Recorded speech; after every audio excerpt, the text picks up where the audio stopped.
Antes de começar o vídeo, peço que deixe o like e se inscreva no canal para não perder as continuações. E não se esqueça de deixar o seu feedback nos comentários do que achou da obra e sem mais enrolação, bora para o vídeo. A história começa em Seul, em um ponto de ônibus, onde um jovem de terno está falando no telefone com seu chefe, dizendo que estava um pouco atrasado e que talvez não chegaria a tempo para a reunião, quando de repente o chão começa a tremer e em seguida aparece um portal dimensional em sua frente, deixando todos que estavam no ponto de ônibus sem acreditar no que estava acontecendo. E segundos depois, já vimos uma horda de monstros saindo daquele portal, sedentos por sangue, correndo atrás das pessoas, que corriam e gritavam para todos fugirem, que aquilo era um surto, onde um portal dimensional se abria e se conectava com outra dimensão, o que resultava em monstros invadindo o mundo real. Fugindo, as pessoas gritavam para que alguém reportasse aquilo e chamar ajuda, e ainda parada no ponto de ônibus, o jovem ouve uma garotinha caída no chão, gritando pela sua mãe, e logo corre até ela para ajudar, e chegando até ela, ele a pega no colo para fugir dali. E antes de fugir com a garotinha, ele se vê cercado pelos monstros, e logo fecha os olhos, imaginando que tudo havia acabado. E percebendo que nada havia acontecido, ele abre seus olhos novamente e questiona: o que é isso? Então ele escuta alguém perguntando: vocês estão bem? Nós já estamos aqui, então podem relaxar. Ouvindo aquela frase, nosso prota logo se anima ao perceber que eram os despertados, responsáveis por lidarem com os portais dimensionais e aqueles monstros que saíam dele. E após quase ser morto por goblins, nosso prota ainda foi para o trabalho, e viu seu chefe louco exclamando por ele ter perdido a reunião, dizendo que se um surto aconteceu, ele deveria ter corrido e ido diretamente ao ponto de encontro marcado. E seus amigos, olhando de longe aquele sermão, o chama de Ryuki, e comentam que dessa vez ele estava realmente ferrado por ter se atrasado. Segundos depois, seu chefe joga o envelope no rosto de Ryuki, lhe dizendo que aquela era sua última chance, e se fracassar de novo, ele seria demitido. E em seguida diz que queria aquele contrato assinado naquele mesmo dia. Na cena seguinte, Ryuki, conversando com seu amigo no lado de fora da empresa, pergunta se seu chefe não estava sendo muito rígido com ele. Em seguida diz que queria mesmo era juntar um dinheiro para se tornar um despertado. E seu amigo então responde: qual é, cara? Tu ainda tá nessa? Esquece isso. Ryuki, ainda animado, responde: mas não seria irado se eu conseguisse? É uma das coisas que eu mais quero. E seu amigo então o interrompe, apontando e perguntando se aquele ônibus que estava passando não seria o dele. Ryuki então se assusta e começa a correr atrás do ônibus, se despedindo de seu amigo, dizendo que o veria no outro dia. E o respondendo, seu amigo diz para Ryuki não estragar tudo dessa vez. E às 18 horas daquele mesmo dia, vimos Ryuki em um estacionamento, dizendo que conseguiria aquela assinatura, e que não queria tomar outro esporro daquele babaca do seu chefe. Quando de repente, o estacionamento começa a tremer, e Ryuki questiona se aquilo era um terremoto. E vendo um portal se abrir em sua frente, e ainda sem acreditar diz: duas vezes no mesmo dia? Você só pode estar de sacanagem comigo. E Ryuki então escuta alguém de boné vermelho gritando para ele se esconder. Então Ryuki começa a correr, fugindo dos goblins que estavam em sua cola. E ainda correndo, um dos goblins consegue segurar sua maleta. E Ryuki, mesmo assustado, se vira e dá um soco na cara do goblin. E em seguida diz: aquela pasta era tão importante quanto a sua vida naquele momento. E pensando que o soco havia feito aquele goblin soltar a maleta, Ryuki fica surpreso por não ter dado certo. Com isso, outro goblin já pula em sua direção, prestes a acertá-lo, quando aquele cara de boné vermelho aparece em suas costas, o puxando para dentro de uma seda, fechando rapidamente. Em seguida, já ativa o sistema de segurança do portão, que ao ativado, acerta os goblins com um grande choque, ganhando assim algum tempo para os despertados chegarem. E pouco tempo depois, alguns despertados aparecem para ajudar, e o que parece ser o líder deles estava no rank E, e seu nome era Jong, conhecido como Bola de Fogo, e acompanhado pela sua equipe, avança em direção dos goblins, onde se dá início a uma batalha sangrenta pela sobrevivência. Após uma luta intensa, a equipe de Jong derrota todos os goblins, e Ryuki, assistindo aquela luta, logo diz: como esperado, os despertados são demais. E depois da euforia passar, Ryuki então percebe que não estava com a sua pasta, e logo sai em busca para procurá-la. Notando que Ryuki estava procurando algo, Jong, com sua pasta na mão, pergunta se era dele. Ryuki diz que sim, e o agradece. Jong então responde: claro, sem problemas, é devido a um despertado ajudar os mais fracos. E Jong segue dizendo: dentre aqueles cujo poder foi dado por Deus, sou eu aquele quem foi escolhido para trazer justiça a essa realidade. Assistindo aquela conversa de longe, um dos membros da equipe de Jong brinca dizendo que o líder já está se gabando de novo, e após dizer aquilo, ele nota algo passando voando bem ao seu lado. Logo todos notam que aquilo era um ataque, e que vinha de um goblin maior, e que parecia ser o líder deles. Na tentativa de paralisar todos, o goblin usa sua habilidade em área, dando um estrondoso grito, e com o Ryuki paralisado pela habilidade, o líder Jong passa sua ordem dizendo para que todos que pudessem se mexer o ajudassem dando cobertura. e os que forem paralisados pela habilidade do Goblin fugissem assim que conseguissem se mover. Jong então avança em direção do Goblin, na tentativa de ganhar tempo para os outros, mas segundos depois, Jong é totalmente derrotado, deixando todos em choque e percebendo que aquele Goblin era realmente mais forte do que os outros. E Ryuk no chão vê o Goblin pisando na cabeça de Jong e logo atrás a equipe de Jong fugindo. Então se questiona em pensamento se sua vida iria acabar logo ali, sem ter conquistado nada na vida. Indignado com o que estava acontecendo, Ryuk dizia que não queria morrer, e antes de receber o ataque do Goblin, começava a surgir pequenos raios amarelos ao redor do seu corpo, e ainda emanando aqueles raios, Ryuk fecha os olhos mais uma vez e grita que não queria morrer. E segundos antes de ser atingido, aparece uma mensagem à sua frente dizendo: "Você despertou". E abrindo os olhos, Ryuk nota que foi parar atrás do Goblin, e tentando entender o que havia acontecido, ele questiona: "O que é isso? Estou sendo despertado agora?" E na sua frente aparece uma janela do sistema que dizia: Ryuk agora é capaz de utilizar as funções e habilidades da DGF, e para auxiliar o despertado no uso do sistema, Ryuk teve toda a experiência necessária injetada. E em razão do atual perigo detectado, o controle sobre o corpo foi transferido por um curto período de tempo, e Ryuk prestes a receber outro ataque, concentra pequenas bolas de energia em sua mão e lança em direção ao Goblin, que é acertado em cheio. E assistindo aquele ataque de Ryuk, a equipe de Jong comenta: "Aquele cara não é uma pessoa qualquer? Levando em consideração como ele desviou, parece que ele despertou. E que tipo de rank será que ele despertou, hein?" E voltando para a luta, Ryuk então passa por debaixo das pernas do Goblin, indo para as suas costas e prepara outro ataque chamado Mãos Flamejantes, o atingindo em cheio com uma grande explosão de fogo. E no meio daquela fumaça, o Goblin aparece de repente na frente de Ryuk como um ataque furtivo. Então, Ryuk ativa outra habilidade, Escudo, que gera um domo em volta do seu corpo, o protegendo do ataque. Ryuk então nota uma espada no chão e fazendo um movimento rápido, ele a pega rapidamente. Logo, utiliza outra habilidade, Encantar Armor. E olhando para o Goblin com um olhar calmo e determinado, Ryuk avança em alta velocidade, acertando com um golpe rápido, não dando chances de esquivar. Após ser derrotado, o corpo do Goblin começa a desfarelar no ar, e ao sumir completamente, aparece uma mensagem que dizia: "A eliminação do alvo foi concluída, retornando o controle do corpo e a habilidade ao usuário." E surpresos com o desfecho daquela luta, os membros restantes da equipe de Jong questionam: "Sem chance? Um despertar duplo?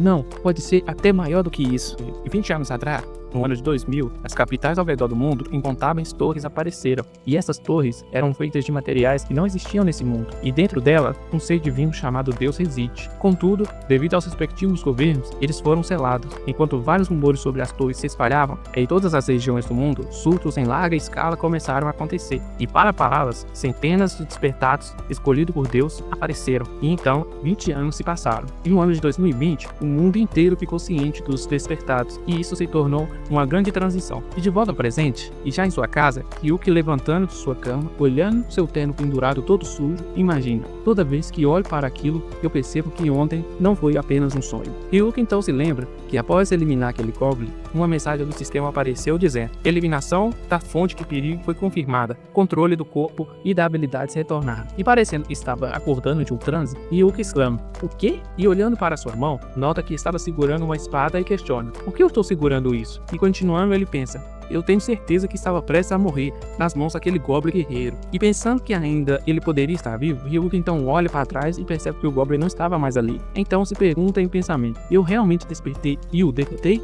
E interrompendo seu raciocínio, os dois despertados que sobreviveram se aproximam de Ryuk, o chamando de mestre, e dizendo: "Eu vi sua magia incrível que derrotou o Goblin." E Ryuk, sem entender, pergunta: "O que vocês estão falando?" E como os dois lunáticos ficaram bajulando e implorando Ryuk para ir com eles e para ser seu novo líder, pois o líder anterior havia morrido para o Goblin, e por serem despertados fracos, ele conseguiria carregá-los. E surpreso com aquela atitude, Ryuk pensa: "Essas são as pessoas que começaram a surtar e me deixaram aqui quando o líder delas morreu. Agora elas estão me dizendo que isso é normal? Tem alguma coisa estranha." E pensando bem, Ryuk então disse que precisava de um tempo para pensar naquilo, e em seguida, eles escutam uma mulher dizendo: "Tudo bem, podem parar agora." E olhando para trás, os dois com a cara de surpreso diz: "Eles já estão aqui? Eles não devem ter sido capazes de terminar o trabalho tão rápido." E Ryuk, a reconhecendo, pensa: "O QBI está aqui, que alívio." E nos é explicado que o QPI era a Organização de Gestão dos Despertados, criada há 20 anos, e é a empresa que está a cargo de promover a ordem entre as guildas e manter a segurança dos civis e dos despertados. A Liga Consulta, a KBI, então diz: viemos mais cedo do que o normal por causa de monstros de rank alto aparecendo nesse sul. E olhando para os dois lunáticos, ela os chama para ir com ela. E notando que ela havia chamado apenas os dois, eles notam que Ryuki estava fugindo correndo. E gritando pelo seu chefe, eles decidem correr atrás de Ryuki também. A Yonsu, vendo aquilo, dá a ordem para seus subordinados os trazerem de volta. E após conseguirem os imobilizar, perguntam se deveriam ir atrás de Ryuki também. E a Yonsu, pegando a maleta de Ryuki que estava no chão, diz: não há razão para isso, eu sinto que o veremos de novo. E no dia seguinte, Ryuki, ainda confuso com tudo o que havia acontecido, pensa: que realmente eu sei. E pensando sobre seu emprego, ele percebe que seu chefe não vai acreditar que ele falhou novamente em fechar o acordo por causa de outro surto. E Ryuki então pensa que eu não posso fazer nada sobre as coisas que já aconteceram. Primeiro de tudo, eu tenho que entender as habilidades para poder sobreviver como um despertado. E antes de dizer a palavra status, a janela do sistema se abre à sua frente. Ryuki então nota que não precisaria dizer a palavra para ter acesso à sua janela. E olhando para seu status, ele percebe que todos os seus status estavam em 5 e o charme estava em 3 e suas defesas estavam em 1. E percebendo algo familiar naquelas configurações, Ryuki, chocado com aquilo, logo se lembra que aqueles status eram os mesmos do seu primeiro personagem criado no jogo da DGF e que todas as 3 funções vieram juntas, assim como no jogo. E entusiasmado, Ryuki pensa: mesmo o despertado duplo tem 2 funções, são existências tão raras que as guildas de todo o mundo dão uma grande quantia de dinheiro para contratá-los. E suando frio se pergunta: você está me dizendo que eu sou um despertado triplo? Ryuki então, não aguentando de euforia e felicidade, grita bem alto dizendo que aquilo era insano. Mas com aquele berro, seu vizinho grita de volta, o mandando calar a porra da boca. Então Ryuki pede desculpa, já levantando para buscar um copo de leite. Ryuki pensa: contudo, ir para uma dungeon logo de cara é demais para mim agora. Eles dizem que um monte de despertados morre assim que desperta. Então, eu deveria desenvolver minhas habilidades um pouco. E como qualquer preguiçoso, ele pensa: há algum jeito de conseguir dinheiro sem se esforçar? Ou um jeito de ganhar dinheiro sem lutar? E tendo uma ideia, Ryuki diz: certo, entre as habilidades de mecânico, há a replicação máxima, que permite replicar um produto e produzir um falsificado perfeitamente, mas que não podia replicar o mesmo objeto 2 vezes, e não podia replicar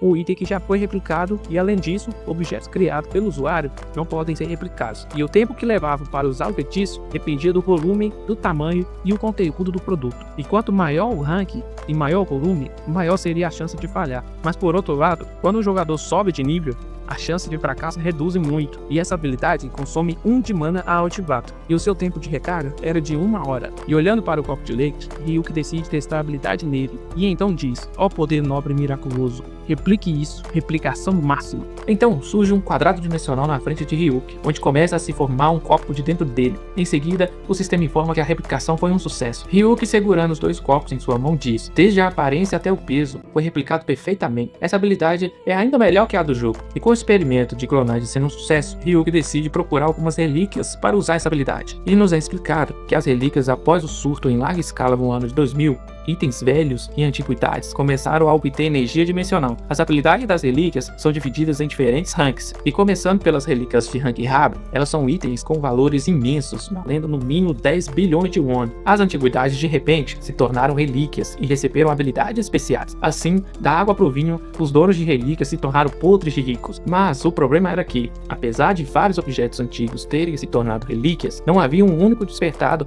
que era capaz de analisar as relíquias. Com Ryuki já dentro de um carro, ele pensava: eu tenho uma habilidade analítica que costumava usar no jogo, e seu nome era identificar. E chegando no lugar, percebemos que era uma loja de velharias, onde Ryuki pretendia procurar por relíquias que poderiam ser úteis naquele momento. 3 horas depois, nos mostra Ryuki já em sua casa, segurando um anel, dizendo: e pensar que um item tão insano existiria. E olhando seus status, fica surpreso por aquele anel ser de rank raro, e por conseguir aumentar a mana máxima em 100, aumentar a inteligência em 10%, e independente da magia utilizada, ele recupera 1 de mana quando ativado. E animado por ter achado algumas relíquias interessantes, Ryuki decide voltar logo cedo naquela loja para procurar mais relíquias. E chegando lá, o dono da loja lhe diz: você é um tanto diligente, mesmo a essa hora da manhã. Ryuki, um pouco nervoso, responde: é meu dia de folga, então decidi procurar algumas antiguidades. É um hobby meu. O dono então responde: entendo. Algum tempo depois, Ryuki sai da loja com uma sacola na mão, quando de repente, seu celular começa a vibrar. E pegando o celular, ele nota que era seu chefe ligando. Então pensa: eu nem tenho mais que me dar o Bush, não é? E atendendo, seu chefe já começa a gritar perguntando se Ryuki havia olhado as horas e o porquê ele não tinha ido bater o ponto. Ryuki então responde: eu vou mandar a real, eu só quero que você saiba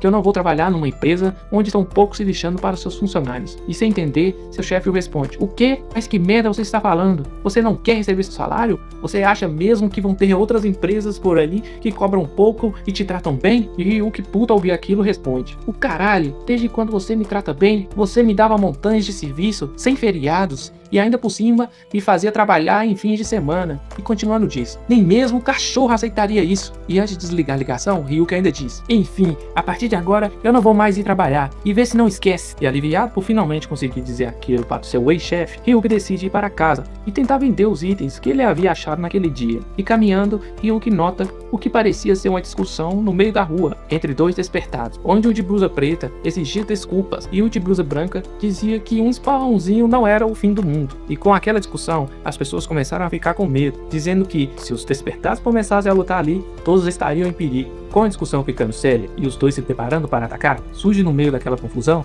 a Yeon-soo, da KBI, para parar com aquilo. E conseguindo anular seus dois ataques, ela diz: despertados lutarem entre si é contra a lei. E em seguida os adverte: vou deixar isso passar dessa vez, mas só dessa vez. Lembrem-se que da próxima vez vão direto para a cadeia. E olhando as pessoas a elogiando, Yeon-soo nota o nosso próton no meio daquelas pessoas. E então se lembra daquele dia e grita: ei, você aí, o cara de agasalho preto, segurando uma sacola preta. E Ryuki então pensa: será que ela está falando de mim? Sem chance. Logo, escuta Yeon-soo dizendo seu nome: Park Ryuki.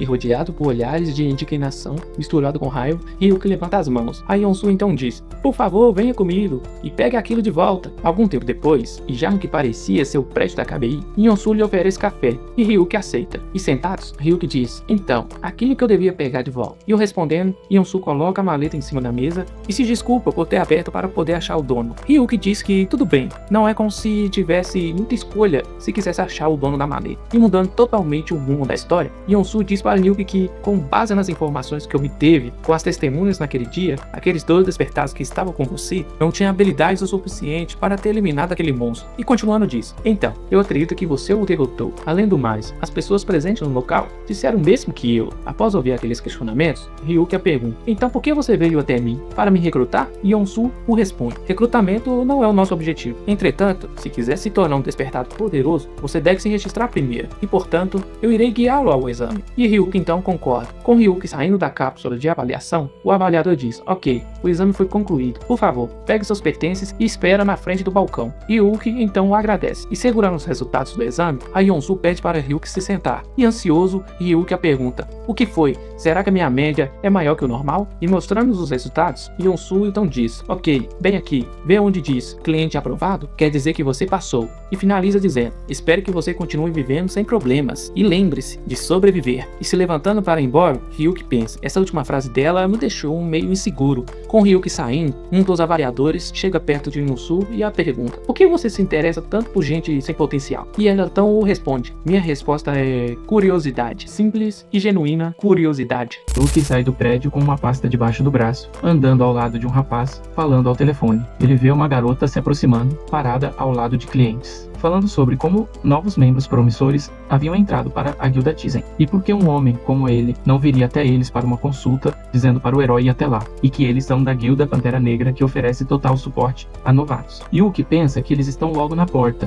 tentando atrair novatos. Observando outros recém-chegados, ele pensa que é bom que eles não estejam interessados nele. Caminhando com o rosto satisfeito, pensa que é muito melhor estar sozinho agora, sem atrair atenção desnecessária, já que só precisa de dinheiro ganho honestamente, com um prédio amarelo e pessoas ao fundo. O herói pede, agradecendo ao poder mágico, que duplique aquele item. O anel de design em comum começa a brilhar. Alkidorra diz que isso duplicará o nível máximo. Ele olha para a figura em forma de cubo à sua frente. A notificação diz que a criação da cópia falhou e que o nível atual não é suficiente, acrescentando que a taxa de sucesso é de 0%. O rapaz cobre os olhos com a mão por causa da luz que emana do cubo. Ele afasta a mão e olha para o objeto com confusão, dizendo que parece que com seu nível atual é cedo demais para tentar copiar uma relíquia rara. Sentado no chão, olhando os itens sobre um pano verde, uma chaleira, uma caneta e um cinturão de boxeador, ele diz que então então vai observar os 3 restantes. Ao olhar para os objetos, as notificações revelam informações sobre cada um, começando pela chaleira da avó Kimban, de 67 anos, nível comum. A habilidade dela é que se você fizer chá e beber dessa chaleira, o nível mágico aumenta em 1 para cada 100 ml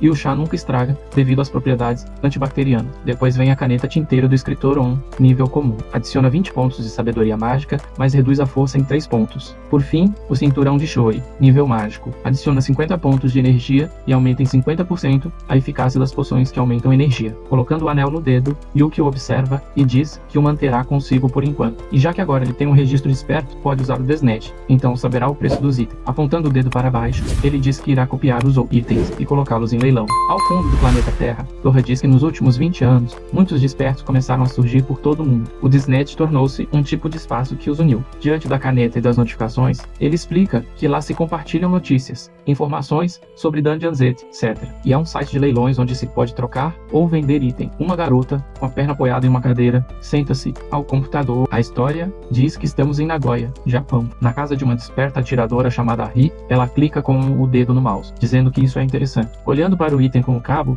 ela comenta que coisas tão comuns raramente viram relíquias, enquanto coloca um doce na boca. Ela afirma que a caneta é boa para aumentar o nível de sabedoria, algo difícil de subir. Clicando no mouse, Ri diz que muitas pessoas desistem por causa do preço. Inserindo o valor atual de 120 milhões e 1, ela declara: é minha. A história prossegue, dizendo que uma desperta do Japão, chamada Ri, comprou com sucesso a caneta tinteiro. O sol brilhante ilumina os belos edifícios altos. A história se passa ao mesmo tempo, em Seul, na estação Yokshin, no prédio da Guilda Lotus Branca. No andar mais alto, uma garota está tomando banho, sentada com um tablet à frente de um homem de terno vermelho, perguntando o que ele sabe sobre os registros mais recentes no Desnet. O homem sentado é o mestre da Lotus Branca, a melhor guilda da República da Coreia. Kang In-han pergunta o que isso significa. A garota responde que alguém colocou uma relíquia rara e uma comum à venda recentemente, e uma delas já foi comprada. O rapaz olha para o lado e pergunta se não é um vendedor comum. A garota, ainda na banheira, enrolada em uma toalha, segura o tablet e responde, irritada, que não, que há um novo apelido, sem nenhum dado vinculado. E além disso, com uma licença desperta, só é possível criar um login. A história revela que essa garota, Minal, é a vice-líder da guilda Lotus Branca. Olhando para baixo, chateada, ela ouve a pergunta dele sobre o que ela quer dizer com isso. Ela responde que tem algo suspeito acontecendo, e que são relíquias, que você dificilmente encontraria mesmo explorando 30 dungeons. Kang In-han a encara com confusão, perguntando se ela está sugerindo que a pessoa tem uma habilidade secreta para encontrar relíquias, ao que ela responde afirmativamente, aproximando-se da banheira. Sunny diz que relíquias caras geralmente são vendidas no mercado de Gangnam, mas as fracas podem ser facilmente negociadas no Desnet. Ela pega um roupão de um cabide próximo, o veste e continua dizendo que aquele não parece alguém que vende relíquias comuns ou raras com frequência. O homem de terno vermelho cobre o rosto com a mão, reconhecendo que é verdade, relíquias assim não estão ao alcance de qualquer um. Erguendo o telefone, diz que vai entrar em contato com a equipe de desenvolvimento para obter informações sobre essa pessoa. A garota, com um sorriso e bochechas coradas, segura um item interessante em suas mãos e o agradece. O sol brilha. Sobre uma multidão tranquila, alguém ao fundo faz a contagem. 4, 7. Yuki está em posição de prancha, fazendo flexões, contando 48. A notificação mostra o contador 49 de 50, ele cerrando os dentes, de 50, caindo no chão e liberando uma magia turquesa. A notificação diz que a tarefa de fazer 50 flexões foi concluída. Yuki recebe pontos de habilidade e sobe de nível. O desperto parque do Yuki alcança o nível 11. A nova notificação diz que ele atingiu a segunda classe de mago. Enxugando o suor com a mão e olhando para o lado, Yuki diz que não esperava conseguir, mas é ótimo poder subir de nível, como num jogo, além de distribuir os pontos nas estatísticas necessárias. A notificação mostra os atributos de mago, e ele diz seriamente que as características estão começando a se consolidar, olhando para frente com um sorriso e bochechas rosadas. Ele diz que agora tentará adquirir as habilidades passivas de movimento e concentração. Correndo pela praça e deixando apenas poeira para trás, ele pensa que precisa dessas habilidades para enfrentar monstros. Imaginando Dorra diante de um dragão flamejante, pergunta-se por que todo mago luta contra eles e conclui que é por isso que esses feitiços são obrigatórios no jogo. Partindo do lugar e começando a correr, ele abre a boca pensando que habilidades só podem ser adquiridas com treino. Continua correndo, desenhando desenhando elementos mágicos com o dedo no ar. Ele grita o nome da habilidade, armadura forte e resistente, traçando um círculo mágico à sua frente. Dora pensa que nada funciona na primeira tentativa. A notificação então informa que o feitiço de concentração falhou e o feitiço de armadura foi cancelado. O herói pensa que vai repetir tudo isso até conseguir, e Yuki continua correndo o mais rápido que pode pela praça. Ele olha sério para frente, gritando para si mesmo que precisa tentar de novo, desenhando um círculo à sua frente, com o dedo mais uma vez. Enquanto corre,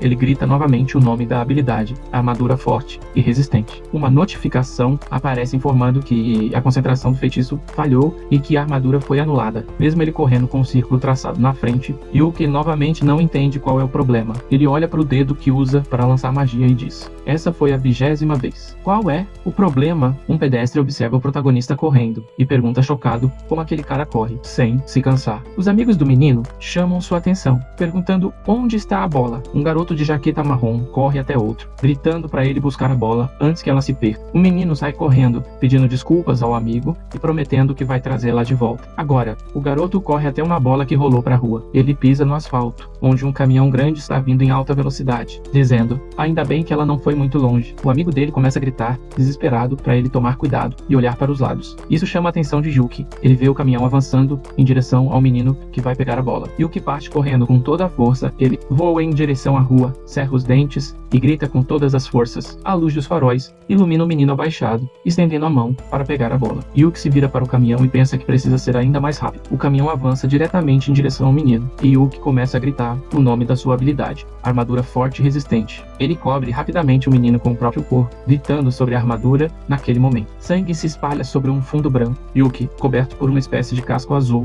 coloca as mãos à frente e detém a frente do caminhão, enquanto o menino cai no chão atrás dele. Yuki permanece firme em frente ao veículo, com os braços estendidos, claramente quebrando o para-brisa. Um caco de vidro corta sua bochecha, fazendo com que comece a sangrar. Observando isso, e vendo a magia desaparecer em partículas de poeira mágica atrás de Yuki, ele se pergunta: essa armadura não cobre o corpo inteiro. Virando-se surpreso, Yuki pergunta ao menino se ele está bem. O garoto sentado no asfalto o encara em choque. De repente, os olhos dele brilham como estrelas, e empolgado, começa a perguntar se Yuki é um herói. Yuki observa em silêncio, criando um clima um pouco constrangedor. As notificações do sistema indicam que um feitiço de mobilidade foi ativado e que a concentração mágica foi mantida. Ele olha surpreso para as notificações, e o menino pergunta se está tudo bem, chamando Yuki com preocupação. Ajoelhando-se diante do menino, Yuki diz que está feliz por ele estar bem, e passa a mão em sua cabeça. O menino começa a rir. Passantes começam a comentar o que viram, dizendo que quase atropelaram uma criança e que vão chamar a ambulância. Ayaki-se levanta devagar, olha para o lado e diz ao menino que acha que está na hora de ir. O menino segura Yuki pela jaqueta e pede para ele esperar um pouco. Gritando, ele pede para saber seu nome, apontando o dedo para si mesmo. Yuki se surpreende com a pergunta e leva o punho à boca, fechando os olhos. Ele pensa: e se começarem a espalhar isso pelo bairro inteiro? Ainda com o dedo no queixo, se pergunta o que deve fazer. Yuki sorri, pensando no que acabou de bolar, e se inclina para dizer ao menino seu nome. Tirando o dedo da boca e olhando para ele com gentileza, diz: me chamo Yuki, e como você disse, sou algo como um super-herói. O menino, com os olhos brilhando, também leva o dedo à boca e promete que nunca vai contar. Ele observa Yuki desaparecendo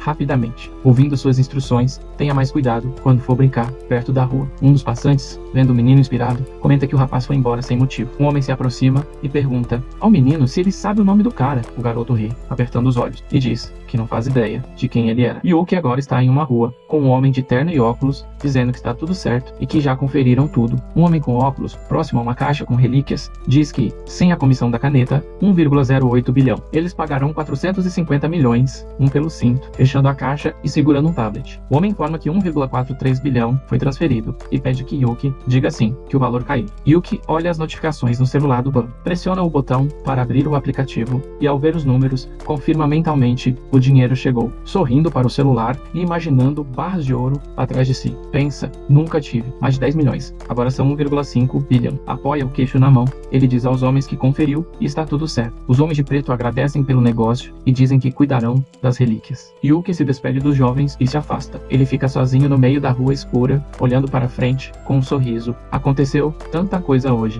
Acho que vou pegar um frango no caminho. No dia seguinte, a história continua. O sol ilumina uma rua movimentada com um ponto de ônibus. Yuki desce do ônibus, olha em volta e observa a placa no pomo. Se pergunta qual ônibus vai para a Estrada dos Despertos e responde a si mesmo: o número 30. Ainda faltam 15 minutos. O quadro mostra os números dos ônibus e horário. Yuki percebe percebe que não vai demorar muito. De repente, olha para baixo com expressão de choque, range os dentes e abre os olhos. Isso é o que eu estou pensando. Goblins com olhos vermelhos brilhantes o encaram diretamente. Ele se lembra da imagem de um homem ruivo morto e pergunta com raiva: que raio foi esse clarão? Olhando sério para o lado, ele se pergunta onde o portal vai se abrir. Um transeunte cai sentado no asfalto, olha para Yuki com medo e Yuki pergunta se ele está bem. O homem aponta para cima, gritando de medo. É lá em cima. E Yuki abre a boca e olha para o céu. Ele vê paredes se formando e a abóbada celeste sendo destruída. Fragmentos afiados se formam no topo. Ele vê flechas voando em sua direção e as desvia rapidamente de um lado para o outro, olhando para o chão, onde uma flecha perfurou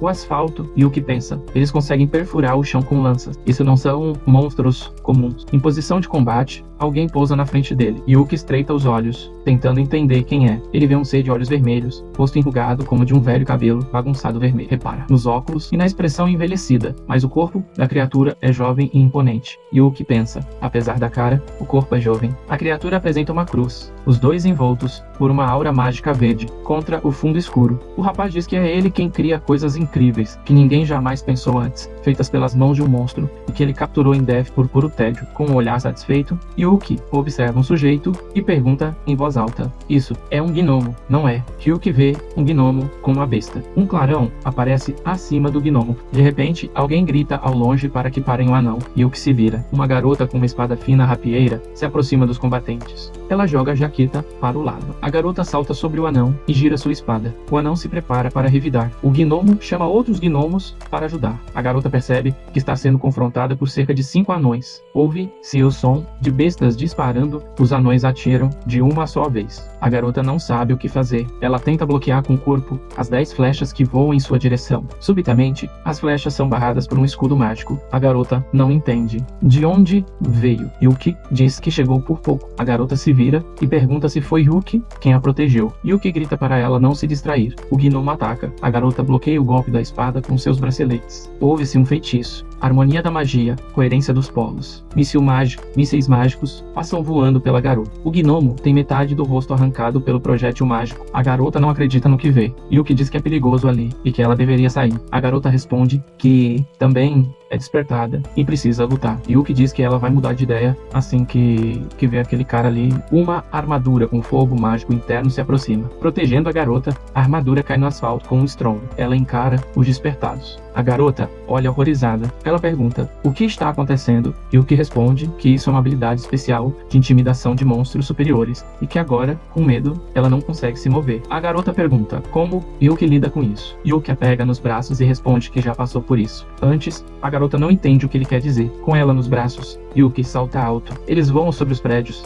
e aterrissam longe do monstro. E Yuki acalma a garota e pede que ela descanse. Ela ainda está em choque por causa das flechas. A garota agradece. Yuki pede a rapieira dela. A garota concorda e diz que essa espada não é muito eficaz e que ele deve tomar cuidado com as flechas. Yuki reconhece a rapieira como uma de nível normal com aumento de força em 10 pontos. Ele diz que não é ruim. Yuki salta de volta para o ponto do clarão e cai sobre os anões. Dentro da armadura, Yuki conta os inimigos. 10 anões com martelos, 9 atiradores e um capitão. Yuki comenta que com esse equipamento, o capitão não será derrotado com mísseis mágicos, então ele começará pelos lacaios. Yuki acha o escudo do capitão suspeito. Ele grita o feitiço, harmonia da magia, coerência dos polos. Míssil mágico, os projéteis voam em direção aos gnomos. Yuki aterrissa na calçada e pensa que a eficácia do feitiço parece melhor na realidade do que no jogo. Os anões com martelos se preparam para atacar. Yuki se aproxima com a rapieira em mãos e grita: criaturas tolas, encarem o verdadeiro medo. De repente, os anões veem Yuki como um monstro sobre um fundo ensanguentado. Estão apavorados. Acham que um dragão está vindo em sua direção. Tenta afastar o dragão com a besta. Acha que acertou uma flecha na cabeça dele, mas na verdade acerta outro anão. Yuki pensa que o medo é mais eficaz que muitas habilidades, pois com sabedoria pode induzir alucinações. Ele se lembra que foi uma boa ideia guardar a caneta, que aumenta a sabedoria, mas o efeito dela vai acabar em breve. Ele precisa derrotar o chefe logo. Yuki lança mais mísseis mágicos contra o capitão anão. O capitão se protege com um escudo. Yuki comenta que parece ser altamente resistente à magia. Ele pensa em uma alternativa e ativa a rapieira. Mãe Natureza, permita-me usar o poder da desarmonia arma encantada. Ele vê a notificação. Rapieira modesta, força mais 35, causa no mínimo 5 vezes mais dano, tempo de recarga 30S. Yuki assume uma pose estilosa enquanto a arma é ativada. Ele corre até o capitão. O anão levanta o escudo. Yuki atravessa o escudo com a rapieira. O capitão congela. Suas pernas falham. Yuki grita que ele confiou demais no escudo. A viseira do capitão começa a cair. E ao tocar o chão, revela. Não há nada atrás dela. Yuki se aproxima lentamente. O capitão balança o martelo. Erra o ataque. Yuki já não está lá. Ele lança mísseis mágicos. Os projéteis atingem o capitão e Yuki salta para longe da armadura. A placa do peito cai e revela um pequeno gnomo escondido dentro da armadura. Yuki conclui. Esse é o chefe. O escudo está quebrado e os feitiços começam a surtir efeito. Mas o feitiço do medo logo acabará. Ele precisa acabar com os anões rápido. Yuki lança mais mísseis mágicos. O capitão tenta se esconder atrás de um escudo anti-magia verde. As magias contornam a armadura. Yuki ataca a parte desprotegida com mísseis. O capitão é atingido diretamente. A armadura é envolta em magia. O capitão resiste, mas Yuki pensa. Ele está errado. Se acha que sou só um mago. Agora é hora de finalizar. Yuki salta sobre ele e ataca com mísseis mágicos diretos. Uma nuvem de poeira sobe. Quando baixa, só restam a armadura no chão e o corpo do capitão dentro dela. Yuki diz: só faltam esses fedeiros agora, né? Ele parte para os gnomos restantes. Eles caem inconscientes. Ele pensa: felizmente, só o líder tinha escudo encantado, menos. Mas da próxima vez, pode ser diferente. Ele precisa encontrar feitiços de segunda classe rápido. Uma garota se aproxima e o cumprimenta. Yuki, é você, Claire? Sim, parece que estamos nos encontrando com frequência. Claire pergunta se Yuki realmente fez tudo sozinho. Sem menos, ele responde. E a outra desperta. Kim, ela se feriu no início da batalha, então a carreguei para longe. Os agentes da diretoria dos despertos o encaram, boquiabertos. Yuki diz que há algo mais importante, a compensação pelo surto. De acordo com as regras, despertos envolvidos na contenção têm direito a uma parte do saque. Claire diz que ele não precisa se preocupar. Ela contabiliza 19 anões mortos, cristais, armas, armaduras, cadáveres. No total, Yuki receberá cerca de 500 milhões. Ele está prestes a sair. Claire pergunta: onde vai? Pode me dar uma entrevista? Yuki responde que não quer chamar atenção e pede para ela dar um jeito nisso. Claire concorda e diz que a autoridade desperta vai cuidar disso. Claire agradece a Puck pelo trabalho. Puck agradece Claire e ela pede para ele entregar o florete. Ao Hulk, os rapazes se viram para Claire e comentam que parece que havia um desperto por ali que lidou sozinho com os gnomos e eles gostariam de saber mais sobre ele. Eles pedem para Claire descrever como ele era. O vice-líder da Guilda Flor de Ameixeira se dirige a chefe. Lizzie o interrompe e diz que ele deveria ter batido antes de entrar. Paul pede desculpas e sugere sair e entrar da forma correta. Lizzie diz que não é necessário e pergunta o que aconteceu. Paul responde que houve um surto na região. Ninguém morreu e houve apenas um ferido. Paul continua dizendo que havia apenas 2 despertos de rank F no local e um deles resolveu tudo sozinho. Lizzie pede para ele ir direto ao ponto. Paul fica surpreso ao relatar que um novato de rank F conseguiu lidar com um grupo de anões de rank e usando apenas magia e espada. Ele diz que há rumores de que o novato usou algum tipo de feitiço. Lizzie pergunta se eram realmente feitiços e não magia comum. Paul responde que ele fazia movimentos com as mãos e recitava encantamento. Lizzie diz que só ouviu falar disso antes. Ela pergunta se Paul acha que é um tipo especial de habilidade. Desperta. Paul responde que é a primeira vez que vê alguém usando poderes dessa forma. Ele acrescenta que o novato utilizou algo como controle de multidão em um campo de força mágica. Lizzie se surpreende com o fato de um desperto de rank F conseguir fazer isso. Ela diz que antes que outras guildas se movam, precisam tomar iniciativa. Olhando para o confuso Paul, Lizzie pergunta por que ele veio até ali. Surpreso, o rapaz responde que, claro, foi para informar ela. Lizzie fecha os olhos, decepcionada, baixa a cabeça e olhando ameaçadoramente à frente, grita que nesse caso, ele deveria ter corrido direto para o local para encontrar e contratar esse novato, franzindo a testa e se aproximando. Ela levanta o punho e acrescenta que é a primeira vez que ouve falar de habilidades assim, não é? Isso é algo extraordinário. Ele não acha que valeria a pena trazer uma raridade dessas para a guilda? Paul, confuso, responde que sente muito e que vai sair imediatamente. Um segundo depois, Lizzie dá um chute nas costas dele e o joga para fora da sala, gritando para ele parar de falar. Somos levados à cidade, com grandes edifícios ao fundo. Um carro branco de luxo trafega pelas ruas. Dentro dele está uma garota de óculos e cabelos castanhos. Ela é da Guilda Lotus Branca, vice-líder Caroline. Ela olha para o lado, surpresa, ao ouvir no rádio que a próxima notícia fala sobre um novo surto, dessa vez na área brilhante. Olhando com interesse, ela continua ouvindo o rádio, que relata que durante esse absurdo. Um novato chamado Ryuki lidou com os gnomos com um único golpe. E segundo uma entrevista com a desperta que estava ao lado dele, de repente o rádio para de funcionar e uma chamada aparece na tela. Caroline, surpresa, atende e pergunta o que aconteceu. Michael, olhando para o celular, pergunta se ela está se divertindo enquanto deixa todo o trabalho para seu amado. Uma voz ao telefone lembra que haviam combinado que ela cuidaria das conexões externas. A propósito, que preço devemos definir? O rapaz responde que podem tentar 3 bilhões. Caroline diz que acha que isso não será o suficiente para atrair um desperto tão incomum. Ele precisa oferecer mais. Michael, olhando seriamente para frente, diz em voz baixa, 10 bilhões. Em troca, dará a ele um teste interno para a guilda. Sorrindo, ela responde que, se for necessário, tudo bem. Olhando confiante para frente, ela diz que usará todo o seu charme e com certeza o trará. Michael, olhando para o celular, responde que ela não deveria flertar com outros homens, e sim focar no trabalho. Somos levados novamente à cidade. Uma multidão está reunida diante de uma porta com um cartaz dizendo 100 bilhões de yuan. Se não estiverem dispostos a pagar isso, nem entrem. Uma pessoa na multidão comenta que não sabe se ele é incrível ou apenas louco. As pessoas trocam olhares reprovadores e começam a dizer que isso parece ser uma recusa em assinar contrato. Ele claramente se acha acima dos outros. De repente, um carro branco de luxo freia com estrondo. Caroline bate o salto no chão e desce do carro. O rapaz na porta a reconhece, surpreso, como a vice-líder da Lotus Branca, a melhor guilda da Coreia. Ao ver a multidão, Caroline cora levemente e pergunta em voz baixa por que tantas formiguinhas vieram se aglomerar. Alguém na multidão pergunta se ela também veio contratar aquele homem. Um rapaz, vendo Caroline se aproximar, pergunta ao parceiro se eles devem ir embora menos. Aparentemente, ele não tem intenção de assinar com ninguém. Outro rapaz de cabelo verde pergunta se ele realmente já tinha negociado com a Lotus. Caroline, passando por eles com um sorriso, comenta que só a riqueza da Lotus Branca pode conquistar um recruta tão incomum.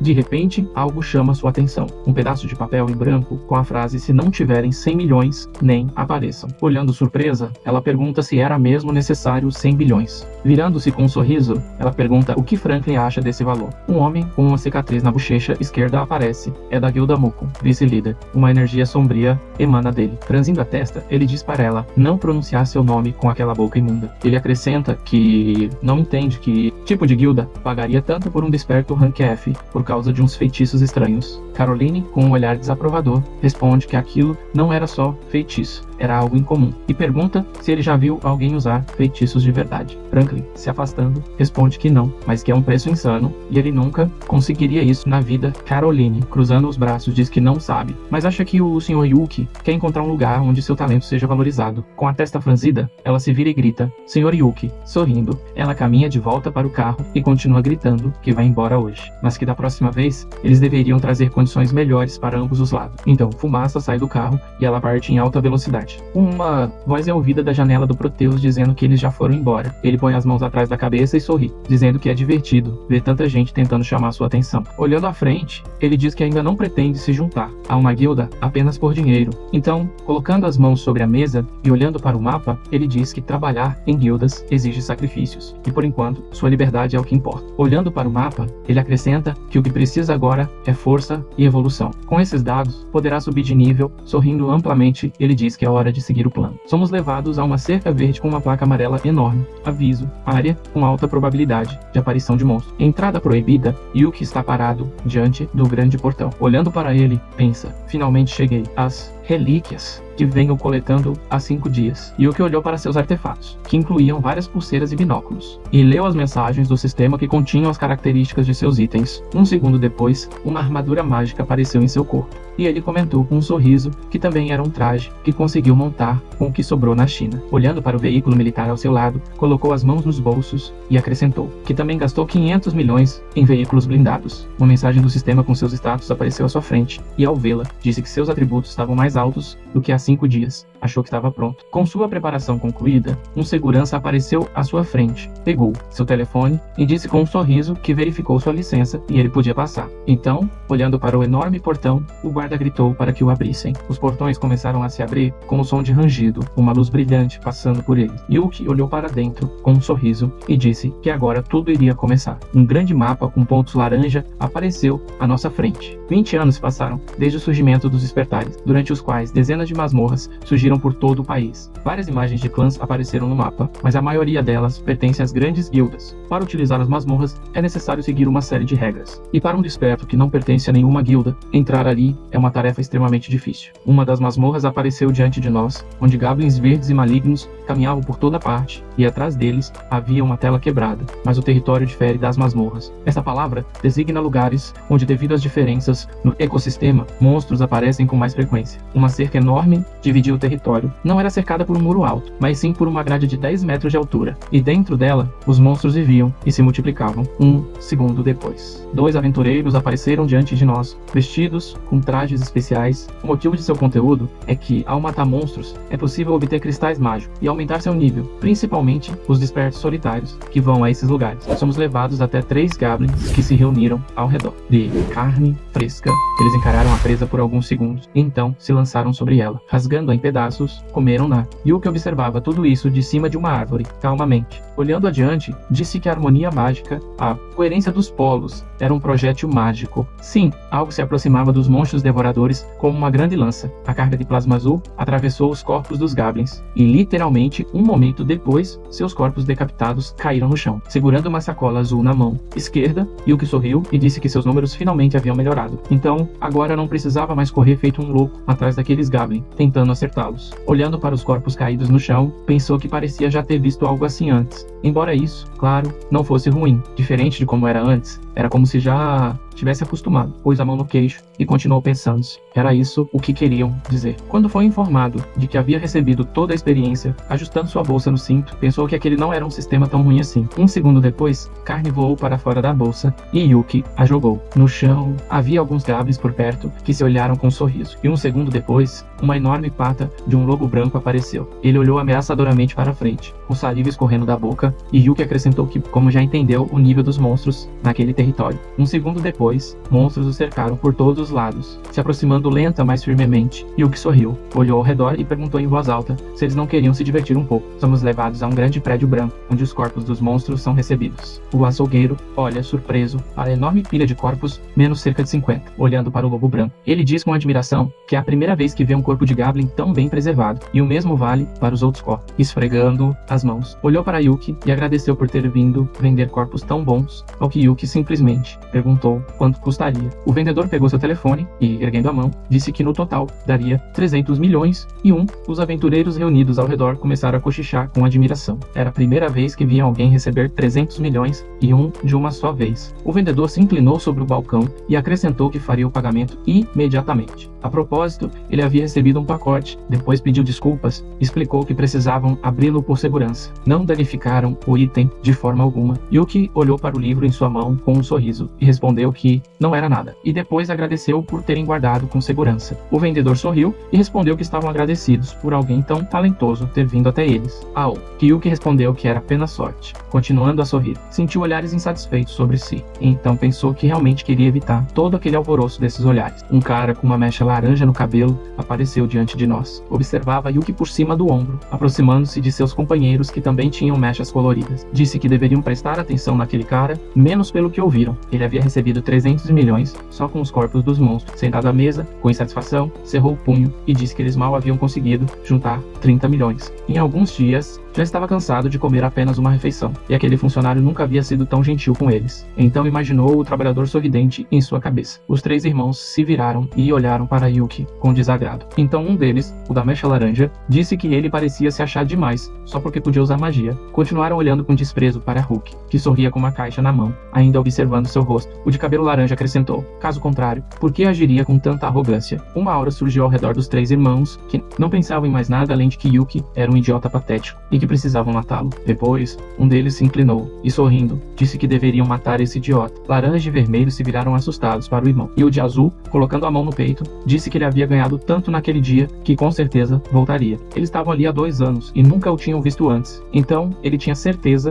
de que era novato. Enquanto enfiava os corpos no caminhão, imaginava como seria esse processo, e então imaginou o laranja atacando por trás com um cotovelo, dizendo que chegariam pelas costas e o finalizariam. Somos transportados até o portão. O carro blindado de Yuki sai por ele, e então o de azul diz que pegariam um caminhão, dizendo que eram companheiros de viagem, e depois deixariam aquele território para sempre. Depois, deles. Imaginou um contrato com a inscrição com sentimento de morte, e disse que, ao entrar no território, todos assinam um acordo dizendo que são responsáveis por tudo o que acontecer ali. O de laranja, abaixando a cabeça, disse que aquilo era ótimo. O de azul olhou satisfeito para os irmãos e disse que eles iriam pegar tudo. Somos transportados para o dia seguinte.